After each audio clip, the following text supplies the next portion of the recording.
लेते हैं, नेता बीजेपी हमारे साथ में जुड़े हुए हैं अनीस जी। अनीस जी, आपका भी बहुत बहुत स्वागत है। सवाल बड़े उठ रहे हैं, महिला आरक्षण बिल पर साथ चलने की बात प्रधानमंत्री मोदी कह रहे हैं और कह रहे हैं कि विरोध करोगे तो नुकसान होगा, साथ चलोगे तो फायदा होगा, क्रेडिट मैं सभी को दे दूंगा।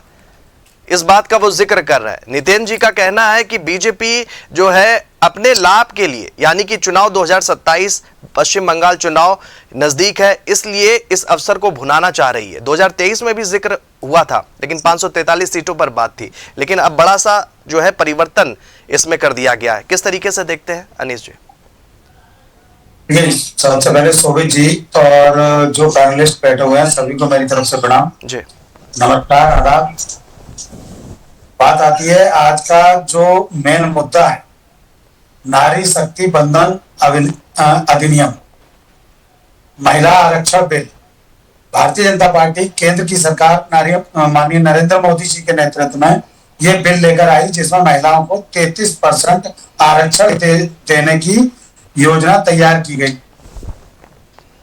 भाई सपा हो, बसपा हो, कांग्रेस हो, बड़ी बड़ी जो पार्टियां जो केंद्र में अब तक रही गैर भाजपाई दल, उन्होंने महिलाओं के बारे में, नारी शक्ति के बारे में क्यों नहीं सोचा? भारतीय जनता पार्टी ने नारी के बारे में सोचा। नारी मेरी बहन भी है, माँ भी है, पत्नी भी है और मेरी दादी भी है, धरती माँ भी है। नारी के बारे में अगर सोचा हमने तो इनके पेट में दर्द हुआ। पेट में दर्द इसलिए हुआ कि जो आधी आबादी है, आधी आबादी भारतीय जनता पार्टी की तरफ ऑटोमेटिक आकर्षित हो रही है और हुई थी। ये जग जाहिर है, सभी को पता है कि जो बिल आज तक केंद्र की गैर भाजपाई सरकार पास नहीं करा पाई, वो भारतीय जनता पार्टी की केंद्र की माननीय नरेंद्र मोदी जी के नेतृत्व में पास करा दी। भाई 2023 में महिलाओं का बिल पास हुआ, उसमें किसी को आपत्ति हुई? जिसको आपत्ति हुई वो आप सभी जानते हैं। नीरज जी तो बहुत अच्छे से जानते होंगे कि किस किस को आपत्ति हुई थी। फिर वो बिल पास हुआ। 33% आरक्षण से ऐसा नहीं है कि किसी व्यक्ति विशेष को लाभ मिलता हो। 33% आरक्षण से महिलाओं की राजनीतिक भागीदारी, आर्थिक नीति और सामाजिक रूप से महिलाओं को सशक्त करने के लिए ये योजना तैयार की गई और ये आरक्षण लाया गया। महिलाओं की भागीदारी से 33% भागीदारी से स्वास्थ्य, शिक्षा, सामाजिक सुरक्षा बढ़ेगी। और इतना ही नहीं, देखिए महिला नेतृत्व से समाज में जो व्याप्त कुरीतियां हैं, भ्रष्टाचार है और महिलाओं के खिलाफ होने वाले अपराधों में भी कमी आए। लेकिन अनीस जी, सवाल तो ये उठ रहा है कि जब इतना व्यापक सोच रहे हैं, जब बीजेपी सरकार इतना व्यापक सोच रही है, तो जल्दबाजी किस बात की है?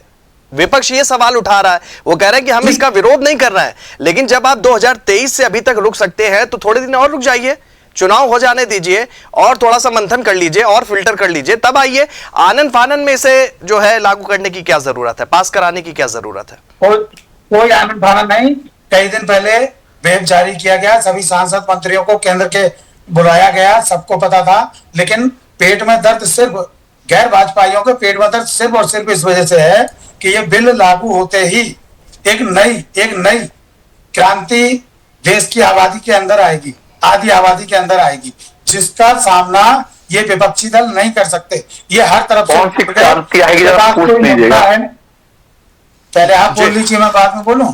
जी जी, कौन सी क्रांति आएगी? बिल्कुल देखिए, कंप्लीट करने दीजिए अमरेश जी, कंप्लीट करने दीजिएगा, मैं आपके पास आऊंगा।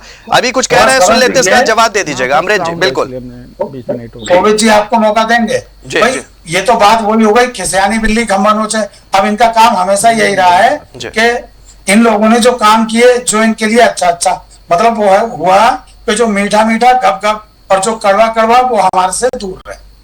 ठीक है, इनकी नीति ये रही है। ठीक है, इस नीति पर बात कर लेते हैं और साफ रही है, सबका साथ और सबका विकास की नीति पे भारतीय जनता करती आई है और करती